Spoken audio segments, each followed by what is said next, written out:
AP ప్రభుత్వం మద్యం ధరలపై పునరాలోచన చేస్తూ ఉందండి.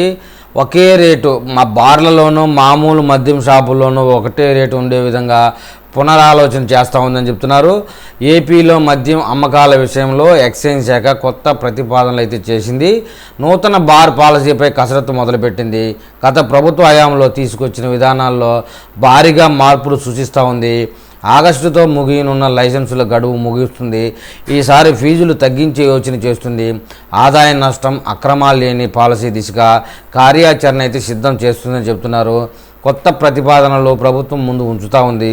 అందులో భాగంగా మద్యం ధరలపైన పునరాలోచన చేస్తున్నట్టు చెప్తున్నారండి. నూతన పాలసీ విషయానికి వచ్చే నూతన బార్ పాలసీపై ప్రభుత్వం కసరత్తు అయితే ప్రారంభించింది. పొరపాట్లు లేకుండా పక్కాగా అమలు చేయాలని భావిస్తూ ఉంది.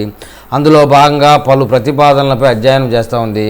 గతంలో వైసీపీ ప్రభుత్వం 2022లో వేలం నిర్వహించింది.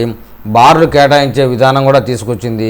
అప్పట్లో 50 లక్షలు, 35 లక్షలు, 15 లక్షలు 3 స్లాబులతో బార్ పాలసీ ప్రారంభించింది. వేలం కూడా నిర్వహించి అత్యధిక ధరకు పాడిన వారికి కేటాయించారు. అంతకుముందు దాదాపు 2 దశాబ్దాలుగా బార్లను రెన్యువల్ చేస్తూ వచ్చారు. దీంతో ప్రభుత్వాలు మారిన లైసెన్సీలు వారే ఉంటూ వచ్చారు. 2022లో వేలం ద్వారా కొత్త లైసెన్సులను ఎంపిక చేసింది. ధరల విషయానికి వస్తే పలువురు అతి భారీ ధరకు వేలం పాడిన బార్లు దక్కించుకున్నారు. 15 లక్షల కనీస ధర ఉన్న బార్ను, 70 లక్షల వరకు, 35 లక్షల బార్ను కోటికి పైగా పాడి వేలంలో దక్కించుకున్నారు.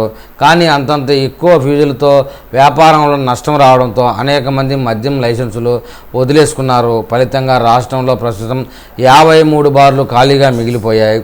దీంతో బార్లకు కొత్తగా లైసెన్సులు జారీ చేసేలా, ఇప్పుడున్న వారికే రెన్యువల్ చేసేలా అనే దానిపై ఆలోచన చేస్తూ ఉంది. బార్లకు మళ్ళీ కొత్త లైసెన్సులను కేటాయింపు అంటే వ్యాపారులు ఎక్కువ మంది ముందుకు రాకపోవచ్చనే వాదన వినిపిస్తూ ఉంది. ఒకవేళ కొత్త లైసెన్సులు ఇవ్వాలని నిర్ణయం తీసుకుంటే ఈసారి ఎక్కువ కాలానికి లైసెన్సులు మంజూరు చేయాలనే ప్రతిపాదన కూడా వచ్చినట్లు తెలుస్తూ ఉంది. రెన్యువల్ కాకుండా కొత్త లైసెన్సు జారీ చేయాలనుకుంటే లాటరీ లేదా వేలం కేటాయించాల్సి ఉంటుంది. ధరలపై అయితే తాజాగా ఆలోచన చేస్తున్నారని చెప్తున్నారు. ఇప్పుడు ప్రైవేట్ షాపులు రావడంతో వ్యాపారం ఎక్కువ లాభసాటిగా ఉండకపోవచ్చనే అభిప్రాయం బార్ల వ్యాపారంలో ఉంది. అందుకే ఈసారి లైసెన్స్ ఫీజులు కూడా తగ్గించాలని ప్రభుత్వం భావిస్తూ ఉంది. ఇక మద్యం షాపులు, బార్లకు ఎక్సైజ్ శాఖ మద్యం సరఫరా చేస్తుంది. అయితే షాపులతో పోలిస్తే బార్లకు 10% అదనపు ధరకు విక్రయిస్తుంది. బార్లు, షాపులకు ఒకే ధర మద్యం అమ్మాలని మద్యం వ్యాపారులు చాలా కాలం నుంచి డిమాండ్ చేస్తూ ఉన్నారు. కొన్ని చోట్ల బార్ వ్యాపారులు షాపుల నుంచి మద్యం తీసుకొచ్చి అక్రమంగా విక్రయిస్తున్నారు. వీటిని అరికట్టాలంటే షాపులు, బార్లకు సరఫరా చేసే మద్యం ధరలు ఒకేలా ఉంచడం మేలని ప్రభుత్వం ఆలోచన చేస్తున్నట్టు చెప్తున్నారు.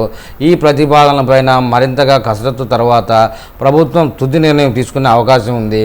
ఈ నిర్ణయానికి ఆగస్టు వరకు సమయం ఉంది కాబట్టి